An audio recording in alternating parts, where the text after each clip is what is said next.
हाय, आप सबका स्वागत है मेरे इस नए वीडियो में। जैसा कि आप सब देख सकते हो, आज का जो टॉपिक रहेगा वो रहेगा कंसोलिडेशन ऑफ द अकाउंट्स। तो कंसोलिडेशन ऑफ अकाउंट्स बहुत ज़रूरी है आज के टाइम पे, बिकॉज बहुत सारी कंपनीज अपनी सब्सिडीज और एसोसिएट्स बना रही हैं। तो उनके जो अकाउंट्स हैं वो आप होल्डिंग कंपनी के साथ मर्ज किए जाते हैं, उसको कंसोलिडेशन ऑफ अकाउंट्स कहते हैं। जस्ट बहुत बेसिक सी इंट्रोडक्शन थी। अगर हम बात करें एसोसिएट्स या सब्सिडीज की, तो just for information, associate means कोई भी ऐसी एंटिटी जिसमें किसी भी कंपनी का जो स्टेक है 20% से ज्यादा और 51% से कम है, या मैं कहूँ 50% से कम है, वो एसोसिएट मानी जाएगी। जैसे ही उसका स्टेक 51% हुआ या उससे ज्यादा हुआ तो उसको सब्सिडरी में माना जाएगा। अगर हम थोड़ा सा जनरल सा व्यू एक बार हम जान लेते हैं कंसोलिडेटेड फाइनेंशियल स्टेटमेंट्स का, तो सेक्शन जो कहता है, ये सेक्शन 134 जो कहता है कि जो भी आपके अकाउंट्स हैं, चाहे वो स्टैंड अलोन है या कंसोलिडेटेड, वो साइन होने चाहिए by the chairperson of the company अगर वो ऑथराइज्ड है, अगर if there is two director and one shall be managing director if any. इसके अलावा साथ में CEO, CFO and the company secretary if they are appointed. और हम बात कर रहे हैं सेक्शन 134 की, तो ये साइनिंग की बात करता है। ये कहता है कि आपके जो दोनों अकाउंट्स हैं, फाइनेंशियल्स और कंसोलिडेटेड फाइनेंशियल, आपके साइन होने चाहिए। और यहाँ पे एक बात प्लीज ध्यान रखिएगा कि जो आपके स्टैंड अलोन फाइनेंशियल्स हैं वो तो आप आरओसी में फाइल करेंगे ही करेंगे, साथ में आपके जो कंसोलिडेटेड अकाउंट्स हैं वो भी साथ में फाइल करेंगे आरओसी में। आजकल इसके अलावा कंपनीज एक्ट के अलावा रूल्स भी एप्लीकेबल हैं। रूल की बात करें तो कंपनीज अकाउंट रूल 2014, उसमें रूल 6 डिफाइन है। Rule 6, the consolidation of the financial accounts of the company shall be made in accordance with the provision of the schedule 3 of the act and the applicable accounting standard। जहां तक act की बात करते हैं, हम schedule 3 की बात करते हैं, तो शेड्यूल 3 में एक प्रॉपर स्टैंडर्ड फॉर्मेट डिफाइन किया गया है पीएनएल का, बैलेंस शीट का, क्या क्या आप उसमें आइटम्स इंक्लूड करें while preparation of the financial accounts. ये तो बात हो गई शेड्यूल 3 की। बट अगर हम बात करें अकाउंटिंग स्टैंडर्ड की, तो अकाउंटिंग स्टैंडर्ड भी बहुत इंपॉर्टेंट रोल प्ले करते हैं फाइनेंशियल स्टेटमेंट्स को प्रिपरेशन में, बिकॉज आप जानते हैं कि हर एक चीज के लिए अलग से अकाउंटिंग स्टैंडर्ड डिफाइन किया गया है।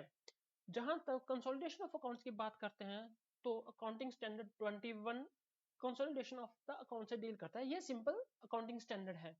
अगर हम बात करते हैं इंडियन अकाउंटिंग स्टैंडर्ड की, तो इंडियन अकाउंटिंग स्टैंडर्ड 110 डिफाइन करता है कंसोलिडेशन ऑफ द अकाउंट्स को। तो कंसोलिडेशन ऑफ द अकाउंट्स अगर हम बात करें बहुत general C language, means consolidation deal with the parents and subsidiary, मतलब जो सब्सिडरी के अकाउंट्स है वो पेरेंट्स कंपनी में या पेरेंट में मर्ज किए जाएंगे, तो वो कंसोलिडेशन कहा जाएगा। तो सब्सिडरी का ये तो हो गया एक छोटा सा इंट्रोडक्शन। तो अब हम आगे डिफाइन करेंगे सब्सिडरी, क्योंकि सब्सिडरी डिफाइन करना बहुत इंपॉर्टेंट है। अगर हम सब्सिडरी की बात करते हैं एज पर कंपनीज एक्ट की, तो सब्सिडरी मीन्स एक an company in which another company hold the stake more than 51%, वो एक सब्सिडरी की एक जनरल डेफिनेशन है। बट अभी हम सब्सिडरी डिफाइन करेंगे अकाउंटिंग स्टैंडर्ड 21 के थ्रू। इसमें कहा गया है a subsidiary is an enterprise that is controlled by another enterprise. यहाँ कहीं भी कंपनी डिफाइन नहीं किया गया है, यहाँ कहीं भी फर्म नहीं डिफाइन किया गया है। यहाँ सिंपल एक एंटरप्राइज डिफाइन किया गया है, एक ऐसी एंटरप्राइज जो कि अदर एंटरप्राइज के द्वारा जानना जरूरी है कि ये एंटरप्राइजेस क्या है। एंटरप्राइज में क्या सिर्फ कंपनीज इंक्लूड है या कोई other firm, association of firms, एलएलपीज भी इंक्लूड होती हैं। ये बहुत जाना बहुत ज्यादा जरूरी है, क्योंकि जब हम कंपनीज एक्ट की बात करते हैं तो कंपनीज एक्ट में ओनली कंपनी ही डिफाइन की गई है एज ए सब्सिडरी। कहीं भी फर्म या पार्टनरशिप फर्म से एलएलपी डिफाइन नहीं की गई है जो कि एक सब्सिडरी की डेफिनेशन में आए।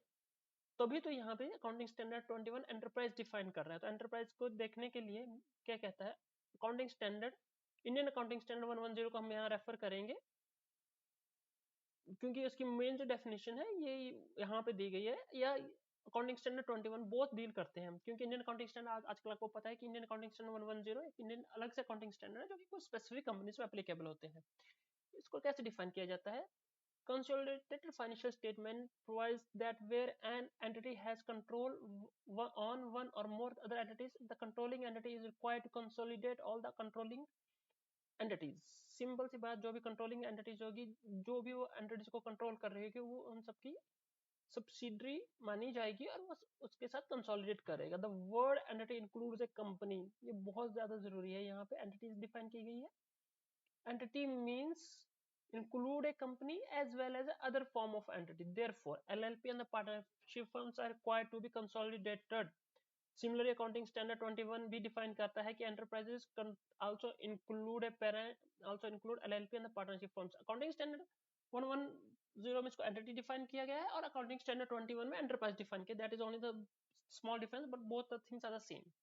Means जब हम entity या enterprises की बात करते हैं with respect to the accounting standard, respective accounting standard, तो वो कंपनी के साथ साथ एलएलपी और फर्म भी डिफाइन की जाती है। तो ध्यान रखिएगा, जहां भी आपकी कंपनी का स्टेक मोर देन 51% है या वो एसोसिएट्स में भी आ रही है, तब भी आपको वो कंसोलिडेट करना पड़ेगा। यहाँ पे एसोसिएट नहीं डिफाइन किया गया है, बट हम तब रेफर करेंगे कंपनीज एक्ट 2013 में, जिसमें कहा गया है कि आपको एसोसिएट के भी साथ में फाइनेंशियल्स कंसोलिडेट करने हैं। आपको वो कंसोलिडेट करना पड़ेगा। यहाँ पे एसोसिएट नहीं डिफाइन किया गया है, बट हम तब रेफर करेंगे कंपनीज एक्ट 2013 में, जिसमें कहा गया है कि आपको एसोसिएट के भी साथ में फाइनेंशियल्स कंसोलिडेट करने हैं।